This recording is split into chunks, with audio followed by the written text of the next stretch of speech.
Bismillahirrahmanirrahim. Wassalamualaikum warahmatullahi wabarakatuh. A'udzu billahi minasyaitonir rajim. Bismillahirrahmanirrahim. Subhanaka la ilma lana illa ma 'allamtana innaka antal alimul hakim. Rabbi shrah li sadri wa yassir li amri wahlul 'uqdatam min lisani yafqahu qawli. Nastamiru darsana fi madati al-fiqh. Nah, kita lanjutkan materi kita untuk mata pelajaran fikih ya, agar tidak terlalu malam. Pas jam 9 insyaallah selesai. Baik. Kemarin itu kalau sudah salah, kita sudah sampai mana ya terakhir? Kok saya lupa? Coba catatannya punya Nidaul Husna, terakhir sampai mana fikih kita?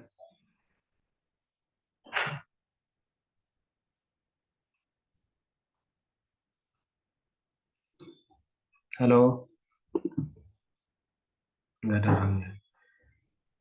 Nggak ada orangnya. Ya, sayang sekali. Alfa itu kan. Baik, cari yang ada orangnya coba. Siapa namanya? Hilma Hilwa coba. Terakhir sampai mana fikihnya?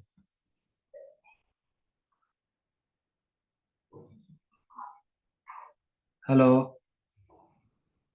Ini pada kemana ini? Had yang diharamkan bagi orang yang haid ada 7. Hal-hal yang diharamkan bagi orang yang haid. Oh, sampai situ. Baik. Oh, kemarin masih tambahan itu ya. Nah,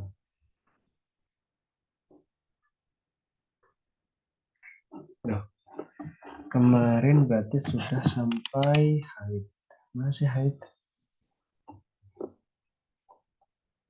Ada 7. Itu 7 sudah semua atau belum?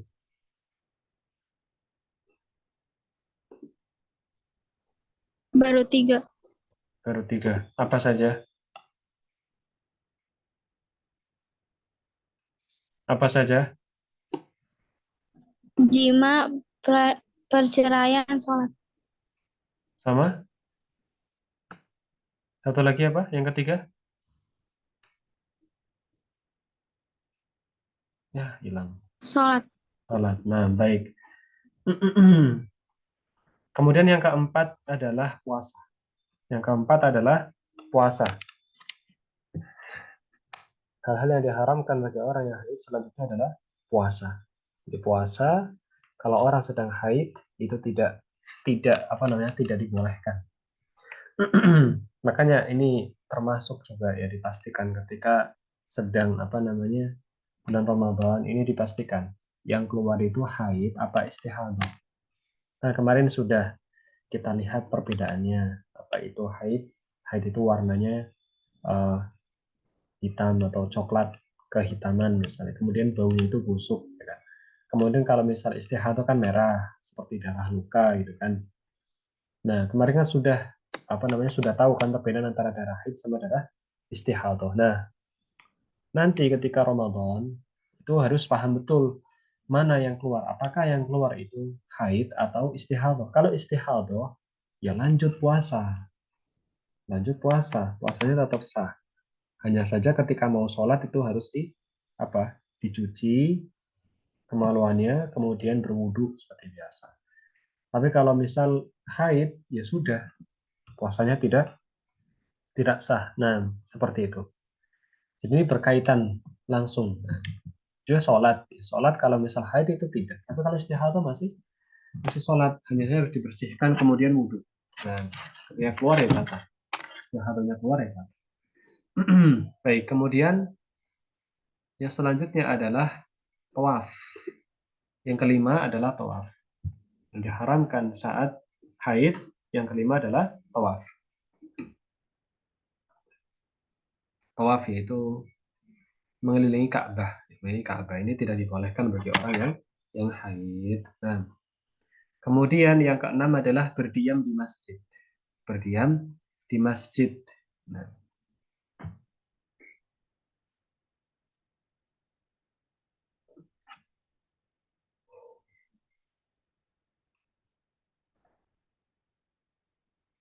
وذلك لأن النبي صلى الله عليه وسلم أمر النساء أن يخرجن الحيض يوم العيد. وذوات النخود فيشهدون جماعة المسلمين ودعوتهم ويعتزل الحيض عن مصلهن فدل هذا الحديث على أنه يحرم المرأة أن تمكث في المسجid أثناء haidha. Nah, jadi Nabi SAW memerintahkan perempuan-perempuan itu mengeluarkan dari mereka yang sedang haid. Di antara perempuan-perempuan ada yang sedang haid itu sama Nabi suruh dikeluarkan. Ini pada hari Id. Hari Id. Nah, dan dari sini disimpulkan bahwasanya orang yang haid itu tidak dibolehkan berdiam diri di masjid. Berdiam diri di masjid. Nabi SAW amara nisa an ya'tazilna al-musalla ay musalla al-Aid wal masjid min babil aula. Nah, Nabi SAW memerintahkan para perempuan itu untuk keluar dari musola. Musola ini maksudnya tanah yang lapang, tanah yang luas. Kan sholat id biasanya di tanah lapang, di tempat terbuka. Nah, kalau di tempat terbuka saja, itu orang yang haid tidak dibolehkan berdiam di situ, apalagi di masjid, tentu lebih utama seperti itu. Nah, kemudian yang ketujuh adalah menyentuh mushaf. Menyentuh mushaf. Ini tidak dibolehkan. Menyentuh mushaf. Menyentuh mushaf dengan membaca mushaf ini berbeda. Jadi menyentuh itu berarti memegang. Memegang langsung dengan tangan. Kalau membaca tapi tidak menyentuh itu masih dibolehkan. Gimana caranya membaca tidak menyentuh? Dia bisa dibuka pakai alat atau dibukakan sama temennya, keluarganya. Nah, seperti itu. Dan mushaf di sini adalah khusus mushaf yang tidak ada terjemahannya. Tidak ada terjemahannya. Jadi Arab.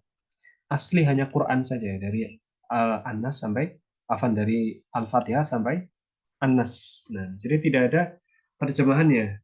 Entah itu terjemahan bahasa Inggris, bahasa Korea, bahasa Cina, bahasa mana lagi? Indonesia misalnya. Intinya tidak ada terjemahannya.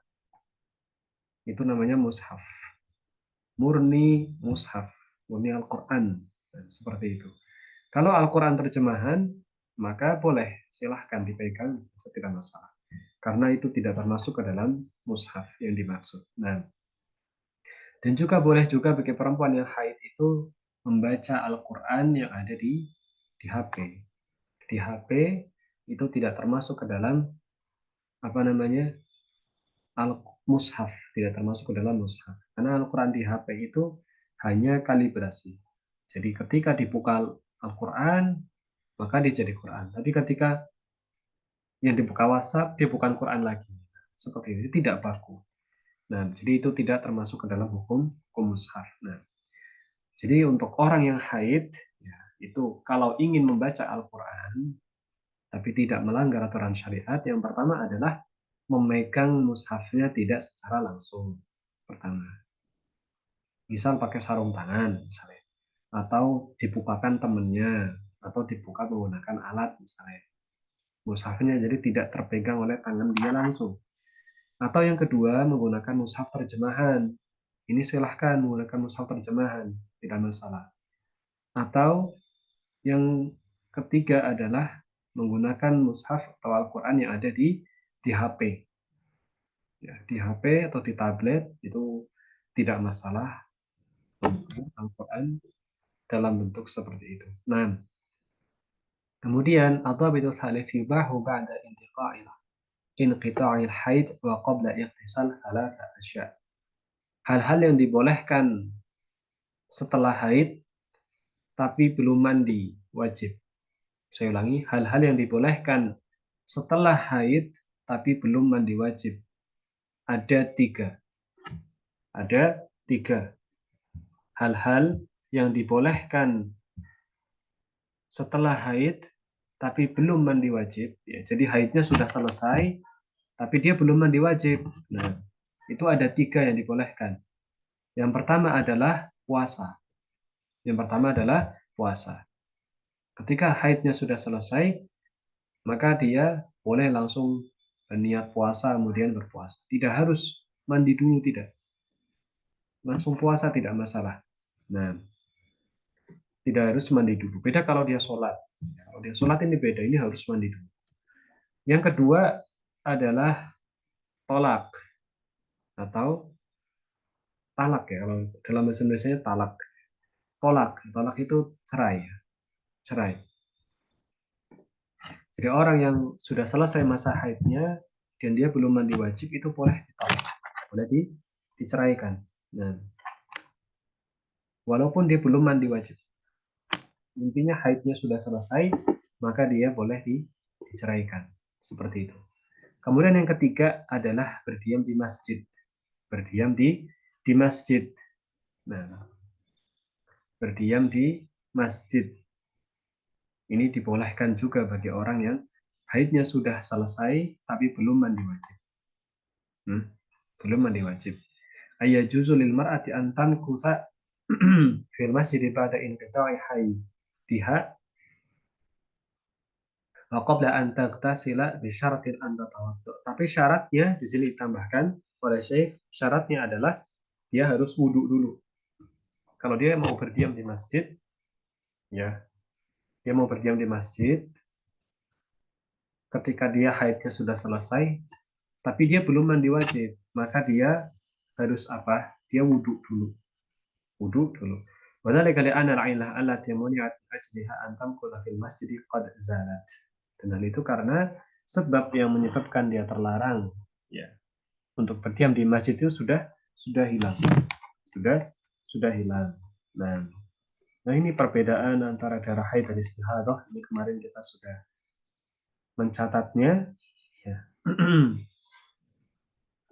Darah haid itu warnanya hitam atau coklat kehitaman, atau adapun darah istihadah itu warnanya merah seperti darah biasa. Dan darah haid itu biasanya kental, sementara darah istihadah itu encer. Ya, kemudian darah haid itu baunya tidak enak ya, berbau busuk. Adapun darah istihadah itu tidak ada baunya atau tidak ada bau tidak ada bau busuknya, tidak ada. Karena dia darah biasa. Nah, siapa lagi yang keluar?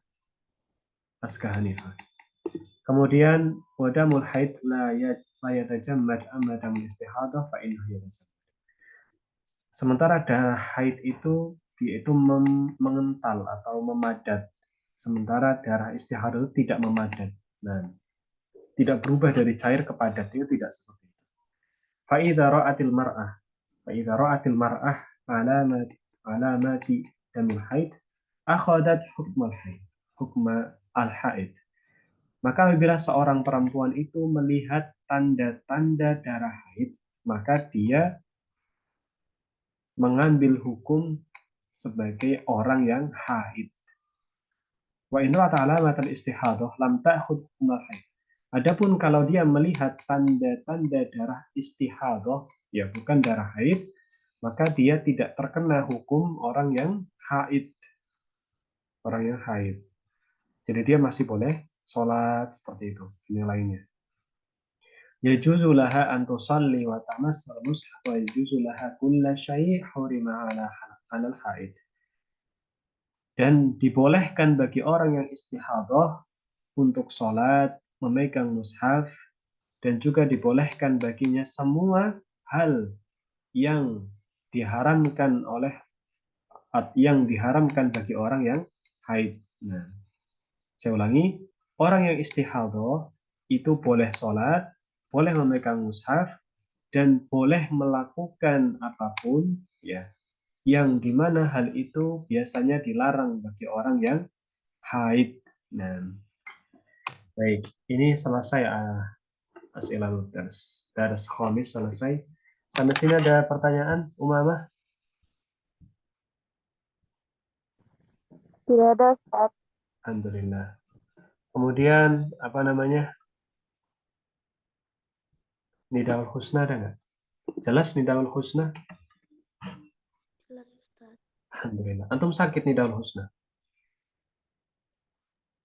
Nah, Ustaz. Antum sakit? Enggak, Ustaz. Ini Suaranya? Kenapa? HP-nya. Serak ya? HP-nya. Oh, HP-nya. Oh ya udah. Suaranya kecil. Nah. Kemudian hilma hilwa jelas nggak? Hilma hilwa jelas? Hilma hilwa? Jelas, Ustaz. Nah, alhamdulillah. Baik. Nah, saya nanya ke perempuan dulu karena ini berkaitan sama perempuan. Muzaffar nih, jelas nggak Muzaffar? Jelas. Alhamdulillah. Baik, cukup ya insya Allah pembahasannya. Kalau misal ngambil dars baru, panjang lagi. Panjang lagi. Pembahasan selanjutnya adalah tentang adzan. Tentang adzan. Nah, tapi insya Allah cukup sampai di sini saja dulu. Ya, 20.50 sudah cukup untuk fikihnya. Kita akhiri. Semoga Allah memberkahi pertemuan kita. Barakallahu fikum wa jazakumullahu khairan. Naktafi huna subhanakallahumma bihamdika asyhadu an la ilaha illa anta astaghfiruka wa atubu ilaik. Assalamualaikum warahmatullahi wabarakatuh.